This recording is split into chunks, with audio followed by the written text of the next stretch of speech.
I'd like to demonstrate how to dissolve your Probiorinse in an optimal fashion. We use water that's been added to the bottle already instead of adding the powder first. So once the water's been added, we then take a Probiorinse packet.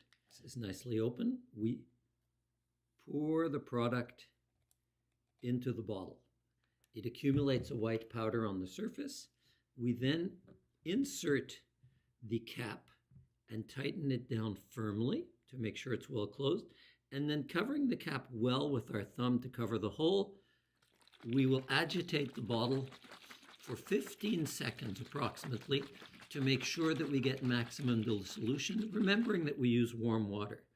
At the end, we end up with a slightly off-white solution, and it's normal to have a little white residue at the top. If we look at this in a clear bottle, we can see that the product is slightly off-white and will have a slightly white filmy coating at the top. This is normal and in no way affects the effectiveness of the product.